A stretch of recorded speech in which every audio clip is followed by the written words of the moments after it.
তাহলে শেষ করছিলাম কোন জায়গার কথা? টার্গেট জানা লাগবো। গার্মেন্টসের এই শার্টের পার্ট সম্পর্কে জানালো ভালো বলছিলাম না, এই পার্ট সম্পর্কে জানার লেগে এটা আমরা কি করি বাইরে, এই হাত দুটারে কি করি, হাত দুটারে কি করি, হাতা বাইরে বা হাতা করি, এটা কি কম যায় না? এটা বলে সমস্যা হাতা, এর নাম হচ্ছে হাতা। কিন্তু গার্মেন্টসের ভাষা এর নাম হলো স্লিপ। এটা বুঝতে হবে গার্মেন্টসের, এটা গার্মেন্টসের ভাষা হলো কি স্লিপ। গার্মেন্টসের ভাষা এটা স্লিপ। যেটা মধ্যে আমরা পকেট জয়েন করি এটা হচ্ছে ফরম পার্ট। যেটার মধ্যে পকেট জয়েন করবো এটার নাম ফরম পার্ট। এটার মধ্যে হলো ফরম পার্ট।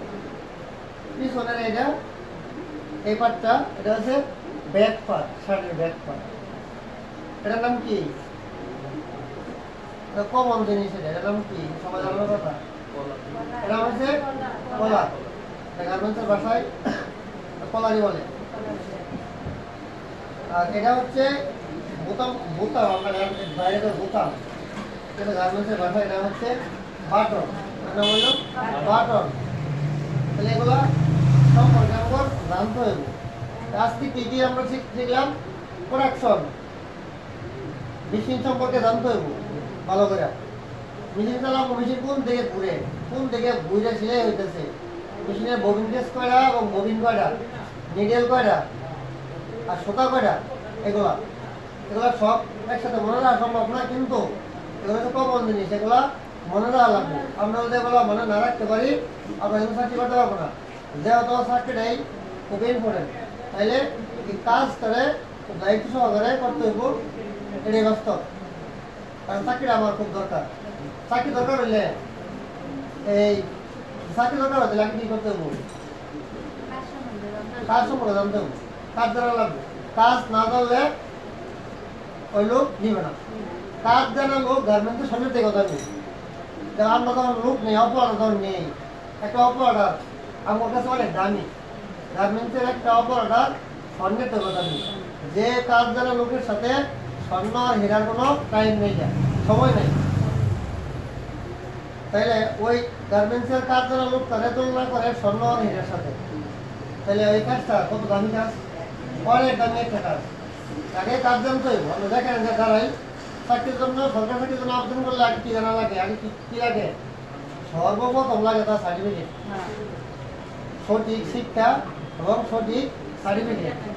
এই সার্টিফিকেট যদি থাকে তাইলে মাঠ দাঁড়াতে পারবো, আর না হয়তো মাঠের কাজও নিষেধ, যেতে পারবো না। সেম সিস্টেম গার্মেন্টসের যদি আমরা কাজ জানি গার্মেন্টস থেকে এখানে যেতে পারবো না, হয়তো যাওয়া টোটালি নিষেধ। নিষেধ নিজের থেকে নিষেধ, কোম্পানি থেকে নিষেধ। যাওয়ার জন্য আমার ওই সার্টিফিকেট নাই, ওই ব্যবস্থা আমার নাই। আমি কাজ গার্মেন্টস সম্পর্কে বুঝি না। তাইলে গার্মেন্টস সম্পর্কে যদি আমরা বুঝতে চাইছি ভালো করে বোঝা লাগবে।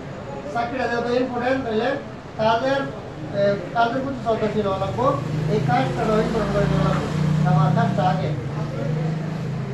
আমার কাজ একটা ট্রেনিং সেন্টারে কাজ শিখেই, এটা ট্রেনিং সেন্টার, এটাও গার্মেন্টসের প্রথম ধাপ। এটা গার্মেন্টসের প্রথম ধাপ। এখান থেকে গার্মেন্টসের সব কিছু শিখা পরে জানা লাগবো গার্মেন্টসের গেটের সামনে।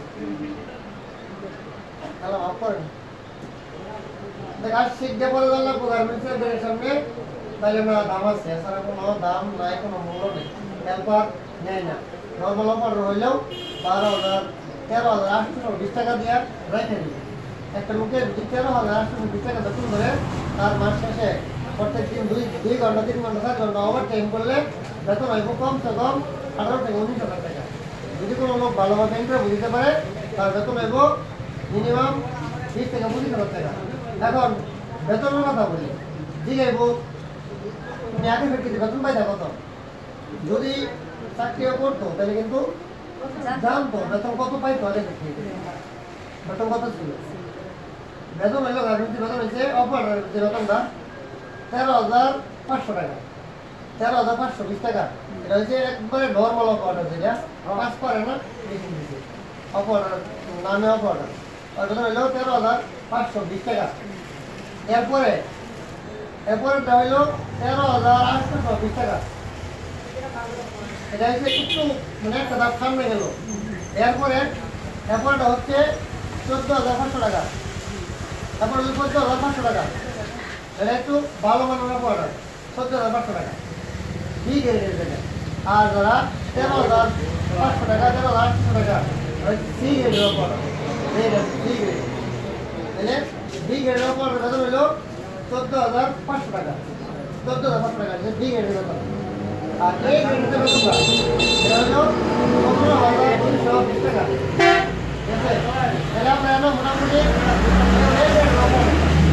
সবাই হচ্ছে সি গ্রেড আর ডি গ্রেডের ওপর।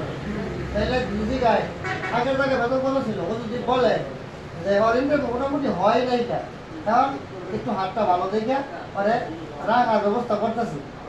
আর ও যদি জিজ্ঞাসা বেতন কত ছিল, বেতন ছিল আমার 15,200 টাকা।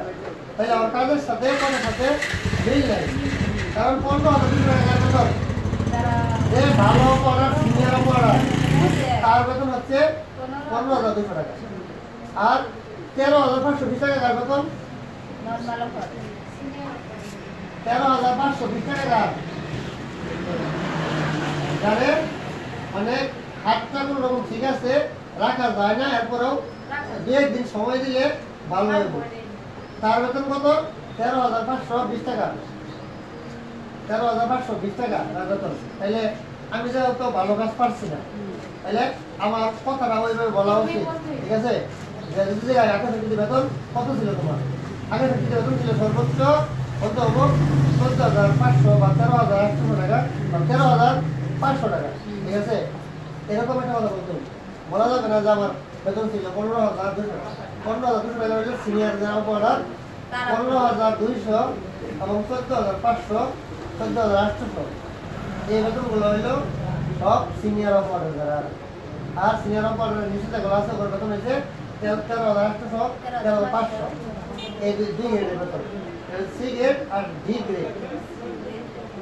এই সম্পর্কগুলো এই সম্পর্কে জানতে হবে, না জানা থাকলে অনেক কথা কয়, অনেক কথা হোট করে মানে একটা হঠাৎ করে যে কথাগুলো আমি বলতেছি, আমি লাঞ্চিক, আমি একটা অপরাধ নেব, আমি তো যাচাই করে নিব, আমি যেভাবে বলছি সেম এইভাবে বলবো, এর ব্যতিক্রম কোনো কিছু নেই। কারণ আমি জানি আমি অপরাধ নেই, আমার থেকে ভালো ইউটিউবে পাওয়া যাবে না, সার্চ দিলে ইউটিউবে পাওয়া যাবে না এবং রাস্তায় বুঝলে পাওয়া যাবে না। আমি সবচেয়ে ভালো জানি, যেহেতু আমি এর উপর পিএইচডি করা।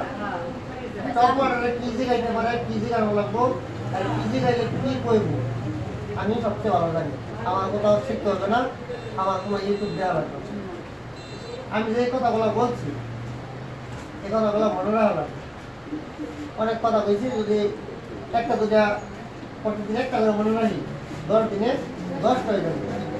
তাও সম্ভব না হইলে জিগাইতে যেমন কথা বলছিলেন নিজের জানি কয়টা জানি বলছিলেন আপনি মনে থাকলে নিজে আমরা আবার বলে দেবেন প্লেন মিলে বলছে একটা আমার ভুলে গেছেন না বন্ধুকে যদি কয়টা বলছিলেন আমার মনে নেই। তাই কি জিগাইতে আমার দায়িত্ব কি টাকা নেওয়া এবং কাজ বুঝাই দেওয়া, আর বুঝা নেওয়ার দায়িত্ব হচ্ছে আপনারা যারা আছেন সবার। ঠিক আছে, এটা হচ্ছে আমার স্লোগান, টাকা নেওয়া কাজ বুঝাই দেওয়ার দায়িত্ব। আমি সবার কাছ থেকে যেরকম কামড় দিয়ে টাকাটা নেই, কামড় দিয়ে কাজটা নেওয়া কিন্তু কাজ করে থাকবে দায়িত্ব।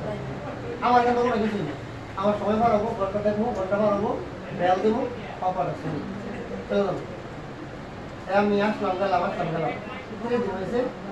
30 দিন হওয়ার পরে শিখাবো কিন্তু মন থেকে না, আর আমি 30 দিনের সময় দিচ্ছি, শ্রম দিচ্ছি, কারণ দিচ্ছি, মিশন দিচ্ছি, সব দিচ্ছি। 30 দিন পরে শিখাবো লাগবে, তাইলে মনোযোগটা আমার ওইরকমই থাকবো। ঠিক আছে, 30 দিনের মধ্যে যে মনোযোগটা থাকবো, যে একটা তার প্রতি টান থাকবো, 30 দিন পার হয়ে গেলে এটা থাকবে না। তাহলে সবারই বোঝা উচিত এটা যে আমি 30 দিন আগে কাজ শিখি। এই কাজ শিখতে 30 দিন লাগে না, 30 দিন লাগে এই কাজ শিখতে সর্বোচ্চ। আর মেইন যে কথাটা এটা তো রয়েছে, এটা হলো 4টা জিনিস। কি 4টা কি জিনিস? মোটিভেট লাগেনি, একবারে হাই স্পিড থাকবো, এই স্পিড তাড়াতাড়ি করে সোতা লাগানি। মেশিনের সোতা কীভাবে লাগানো আছে মাথার মধ্যে একবারে সেট করে নেওয়া ধরতে হবে। 2 নাম্বার কি 3 নাম্বার কি কাজের স্পিড স্পিডটা স্পিডের আগে কাজের সৌন্দর্য কাজটা সুন্দর করে করা লাগবে এটা সেলাই করলাম আটা মাটা হয়ে গেল হবে সেলাই আর সৌন্দর্য এই 4টা জিনিস কিন্তু কমন এটা আর কিছু মনে রাখেন না রাখেন করলেন 4টা জিনিস মনে রাখা লাগবে কাজের সৌন্দর্য তারপরে কাজের স্পিড সোজা লাগানি বোর্ড ডিস লাগানো এই 4টা জিনিস আমি প্রত্যেক দিন বলে দেবো প্রত্যেক দিন মাথার মধ্যে মনে রাখবো বোর্ড ডিস লাগানি সোজা লাগানি কাজের সৌন্দর্য কাজের স্পিড ঠিক আছে এইগুলো লাগবে যদি এগুলো না হয় তাহলে আপনারা ইন্টারভিউ দিতে পারবেন ইন্টারভিউ না দিতে পারলে থাকতে হবে না থাকতে না হইলে আমার ধরবে আমি প্রত্যেকটা পয়েন্ট পাই টু পাই বলতেছি মনে হয় দায়িত্ব না মনে রাখতে পারবেন না আমার কোনো কিছু নেই আমি টাকা নিতেছি এই টাকা যাতে হালাল হয় হালাল করার জন্য যা করণীয় আমি তাই করতেছি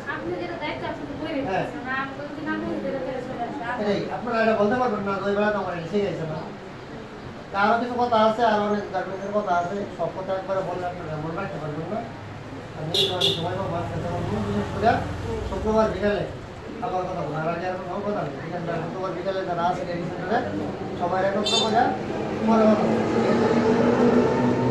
আজকের মতো এই পর্যন্ত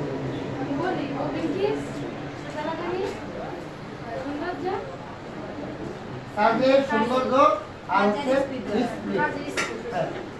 এই 4টা জিনিস লাগবে ঠিক আছে